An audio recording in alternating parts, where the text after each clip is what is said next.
is Chelsea from Frolic. I'm going live today to answer some of your edible flower questions. And I did a live about a month ago with Alessandra. She can't be here this afternoon because she's doing a really fun little private chef job in the Algarve. So it'll just be me today, but I want to be sure to get to as many questions as possible. So as I'm trying to do that, feel free to leave comments and questions. This is a topic that I have been so passionate about for years. I mean, when I was a teenager, it was also kind of a heightened trend at that time back in the 80s and 90s to cook with edible flowers. So I've been doing it since then, and it's been really interesting to see it evolve. But edible flowers are nothing new, just so you know. Like, maybe they're new to some people, but there's a long history of edible flowers. They were used in the Middle Ages, they were used in the Victorian times. That's where the sugared violets and sugared pansies started. So it's nothing new, but there's a renewed interest in it, which is really fun because then you see a lot of creative things happening with edible flowers. And during this crazy time that we are living in right now, I've been really trying to practice what I preach, and that is taking at least a few moments a day to garden or to add edible flowers to my meals. And I kind of had a renewed obsession with it again because I've been planting a balcony victory garden, and in that victory garden, in just a matter of months, I've managed to grow a lot of edible flowers. I have some here that I just picked. So I have marigolds and some nasturtium and some cilantro flowers, scented geraniums that are not in bloom yet, but this is the rose geranium. It's delicious in desserts. I even eat tomato flowers. I mean, my tomatoes are very unruly, so I don't mind if I miss a few tomatoes. So yeah, feel free to shoot out some questions. I'm going to start going with a few of the questions that were sent in this week. And there were a lot of questions around sourcing.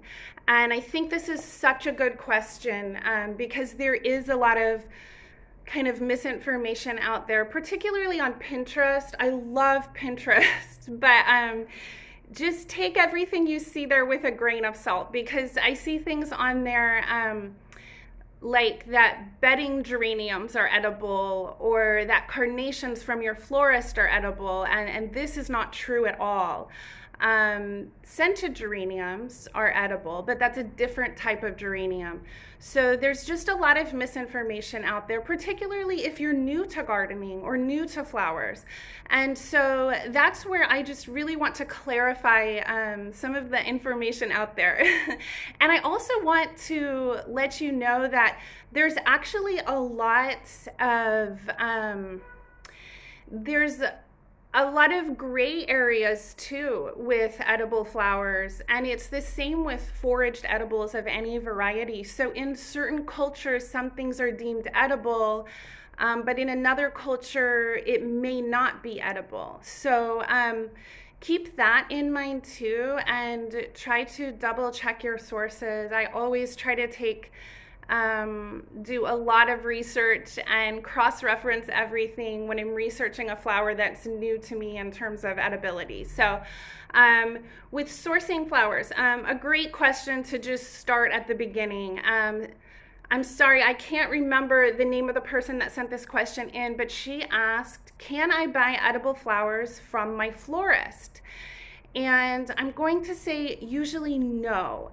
9 times out of 10, the flowers from your florist are unfortunately grown for high production. So they're most likely going to have pesticides on them.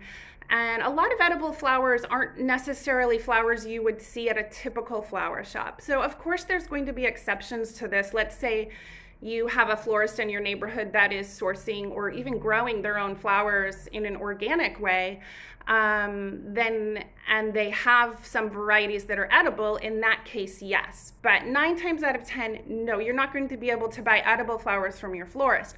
Where you can buy them is probably at your local farmer's market. Talk to the farmers there, even if they're not selling flowers. If they have a farm, most likely they're growing an edible flower somewhere on there, so you could request that from them and start asking around. I always really recommend, and it's the same with sourcing flowers for flower arranging. Start sourcing right there in your neighborhood in terms of your local markets, your local florists, and if they don't have something, request it and maybe they can get it. Okay, so somebody asked, do you use fertilizer? I use compost to feed all of my plants, and I start out with like a really nice organic fertilizer, or sorry, not fertilizer, but an organic soil. So right now I'm doing a balcony garden. I've done my own sorry, I can't remember, like cottage garden. I was thinking horta. This is the Portuguese version of a cottage garden, but I used to have a horta when I lived in Sintra, and so I was just using the soil there and then composting.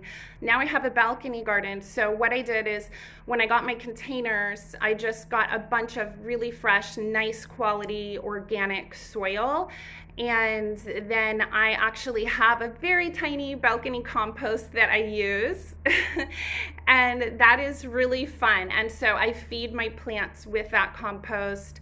Once in a while I feed them with coffee grinds or coffee grounds, and yeah, so I really try to keep everything organic, and for edible flowers, you do want them to be organic. And the other thing I want to say in terms of sourcing, if you don't have your own garden, many cities, or even there's websites where you could ship them in. There are farms that are specializing in edible flowers. Okay, so they're just growing sometimes microgreens and then also edible flowers, and they're usually just they are usually organic, and they're grown specifically for the restaurant industry. So they might not always, have a lot of advertising. It may take a little bit of research, but maybe you can order edible flowers from a website or from a farm in your city that specializes in that. Okay. Do you buy the seeds or small starters? So for me, I did almost all of my little victory garden here with seeds. So now actually this nasturtium was grown from a cutting. So I just foraged the cutting, and I want to recommend this. So I live in quite an urban area, and I'm not super comfortable foraging edibles here. And that's another topic we can get into later. But so a lot of times I will just forage cuttings, and then put them in water, and they'll grow roots after a week or two. And that's how this nasturtium was grown. Everything else was grown from seed, and it just took a couple months to get started. So it's really incredible. A lot of the annuals like nasturtium and marigolds, I have some cosmos here in the back, and the cosmos are a good example of one that is considered edible in some cultures and not in others, and there are specific varieties of cosmos that are sort of deemed more edible than others, and that's not a flower I've really delved into in terms of using it. I haven't been quite comfortable with that one. I do kind of steer on the cautious side, but you just really have to kind of research everything and then see where you are comfortable experimenting. In terms of foraging, that's something I love to do, and I have foraged edibles. I love foraging for elderflower. I think everybody loves that. And elderflower is a really interesting one because only certain parts of the plant is edible, so you have to remove the leaves and the stems before you use it, and it's best used in an infusion. So there's also different ways other than just garnishing your food that you can incorporate edible flowers into your baked goods and into your meals. And one of those ways is by making an infusion from fresh or dried flowers, and then you can flavor the whole dish that way. So The other question, let's see, we had another question about sourcing.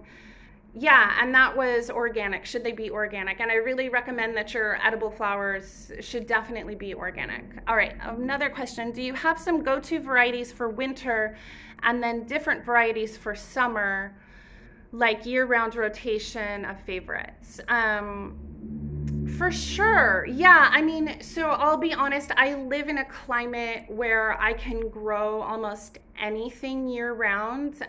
It's a Mediterranean climate. So, California, like Northern California or like San Francisco area, has a similar climate. So the seasons are a little bit different. So it depends on where you live, for sure. And, there's a lot that I'm using right now that are kind of specifically summer, and that is like marigold and roses and nasturtium and bachelor buttons. Bachelor buttons are beautiful on cakes and then like delicious in salads. So for winter, I haven't experimented a lot with these, but citrus flowers in my climate will be around a lot during the later part of the winter. So that's one you can use. And then the nasturtium leaves are growing quite abundantly. Let me know what climate you're in. I mean, you could definitely grow some flowers in a greenhouse or even grow some microgreens in a window. In terms of edible flowers, I need to think on that a little bit, just depending on your climate, but I'm sure there's a lot, or at least a few you could grow in the winter.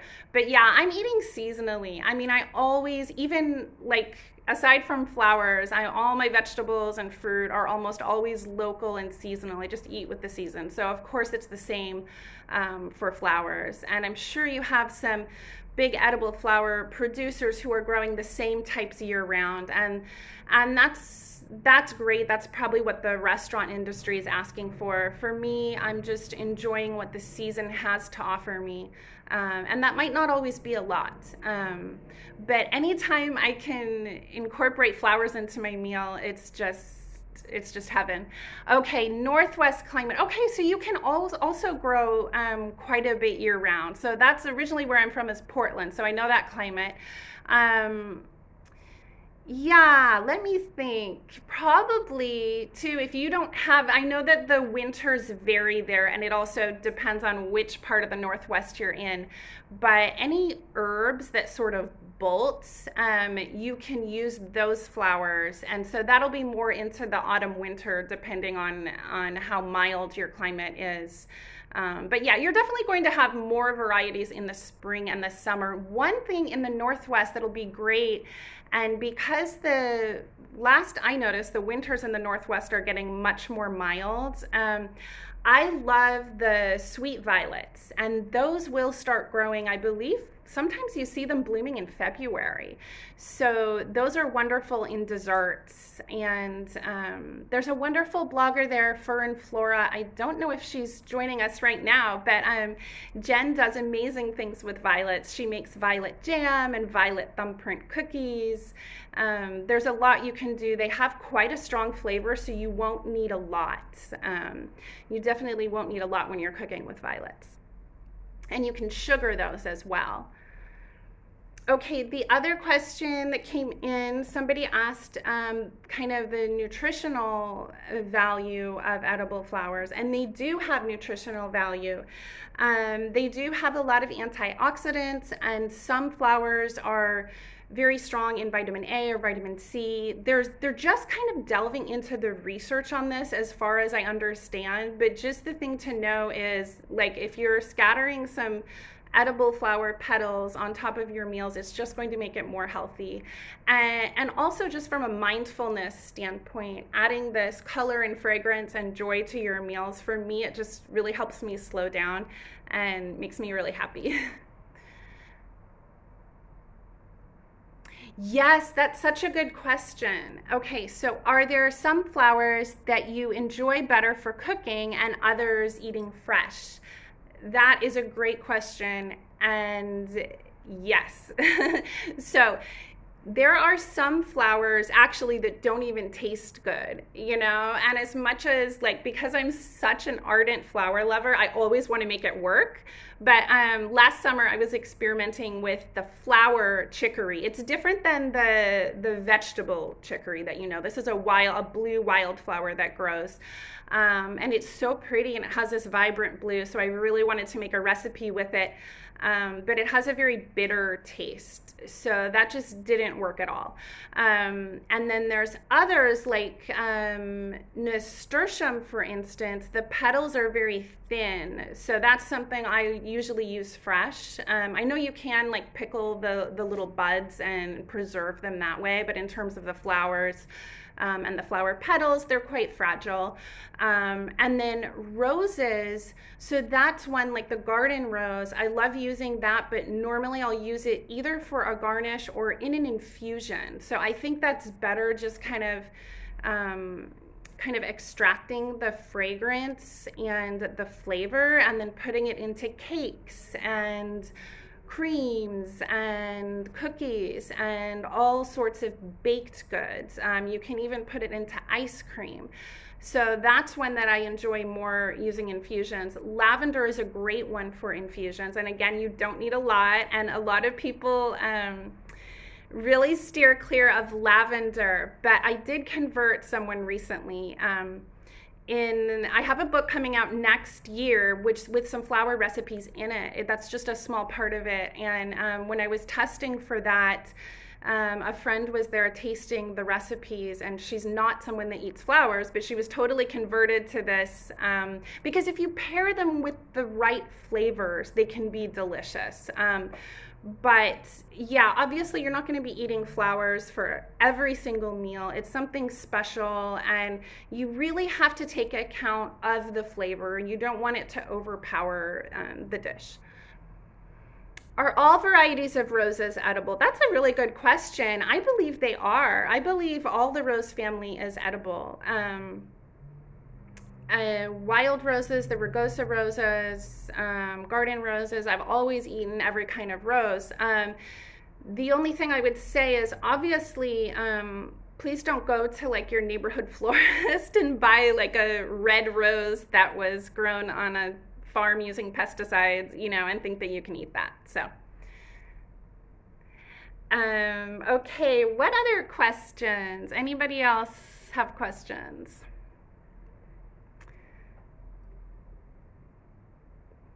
So, okay, I think we got everybody's questions, but if you have any more, just feel free to send me a direct message. I'm always happy to chat with you in the direct messages. Oh, what are some of your favorite pairings of flavors? Okay, so right now my favorite one is marigold and tomatoes. And just to show you, with the marigold, the center can be quite bitter as well as the heels of the petals. Okay, so you want to remove this little part. Okay, and then you can use the petals. I had them on a tomato salad the other day, and right now I'm experimenting with a marigold flatbread that I think will be really, really interesting. Again, this one has a very pungent flavor, so you know, tread carefully. The greens are also edible, and they actually are very, very fragrant. They smell almost exactly like the blossoms. So tread carefully with those, but they're delicious with tomatoes. I love lavender with plums. That's one of my favorites. And then borage. So someone was saying earlier, like, are there some you use fresh and some you use other ways? And borage is one that is also quite delicate, so I would just use it fresh, usually just as a garnish or as an element in a salad. And it has kind of a cucumbery taste, and so it's delicious, like with pickled vegetables, or just in a salad. And some flowers have like more of a neutral taste, so you can kind of combine them with anything. For instance, calendula, which is also a great summertime flower right now that's easily grown from seed. Calendula has a pretty neutral flavor, so you can just scatter the petals pretty much on any dish, savory or sweet. Yeah, so if you have more questions, feel free to send me a direct message. As I mentioned earlier, I'm doing this edible flower class in August. I'm so excited about. In addition to all the experimenting I've been doing over the past year for the book, I actually had so many ideas and I enjoyed experimenting so much that I just had an overflow of ideas. And that's one of the reasons for this class, in addition to this sort of quarantine obsession with using edible flowers. Oh, here's another question. Okay. I've seen flowers on bread, but I'm always on the edge using them. Everything sounds yummy. Okay, I don't know exactly what you mean. Maybe you're not sure how to incorporate them. Do you mean like baking bread or just putting them on like an open-faced sandwich? Some people are doing beautiful things with sourdough bread now and putting leaves on top of them. And know that too, like if you're using the flowers as a garnish, in a baked good, like on top, like they're going to look different, obviously, when they come out of the oven, than like when you're making them fresh. I did a lot of experiments with flour saka, which was really fun. And, like the chives always look really pretty when they're fresh in there, but they will have more of a dried appearance when they come out of the oven. Okay, yeah. So you could also experiment with, no, that wouldn't really work for bread, but I think like for soka or like a pancake type of situation, you could experiment with adding it in like halfway through and see. There's really so many ideas, and I like, because I'm so obsessed with flowers, I just want to add them to everything, but I also want their flavor to have a purpose, and I want when I'm using them for their flavor, I want to be really thoughtful about that. So, any more questions? Okay, this is so much fun. I actually really enjoy doing this. So I'm glad you guys are here. So thank you. And yeah, I just wanted to tell you a little bit about this edible flower class. As I was saying, I had kind of an overflow of ideas. So I'm pairing up with Alessandra Loria. She's called the Pasta Queen, and we both live in Lisbon, Portugal, even though I'm from Portland originally. But she comes from Sicily. But we met in Lisbon, and she does incredible things with pasta. So she's going to be teaching a pasta segment of the course, teaching you how to kind of press flowers into your pasta. And she shows you 3 different ways to do that. And then I'll be teaching really the basics of edible flowers. So we are going to go into actually the history of edible flowers. And I think it's really important to have that context, because the way the internet is right now, we get all these small bits of information and it's like, oh, this is exploding, this is a trend. And it's like, let's step back a little bit and see what the context of this is, and who started using edible flowers, and where did that come from. And it's just really great to have that awareness going into it. So we will delve into the history of edible flowers and the best practices, the common sense practices for safety in terms of sourcing, foraging, and growing. And then I am going to cover 25 different tried and true edible flowers in the class, and you'll get details about their flavors, how to use them, details about sourcing, and how to identify them as well. So there will be an ID guide for how to identify these flowers. And then there will also be 10 recipes. And this is a course that is go at your own pace. So it starts August 10th. But from there, you have ongoing access, and also access to us as teachers for questions that you have. You have ongoing access to the course, so it's like a go at your own pace from there. And Alessandra and I will be, there in the little forum to answer any questions. So if you're interested in the edible flower class, I wanted to offer those of you who showed up for the live today a really special discount, because our early bird pricing is ending in 3 days, but I wanted to offer you an extra 20% off if you want to buy the flower bundle, which is the edible flower class and the pasta class. So if you go to my website, which is chelseafoos.com, and you can get it through the link in profile, you just, when you buy the edible flower bundle, just go ahead and type in flower school for your code, and that'll give you an extra 20% off on top of the early bird pricing.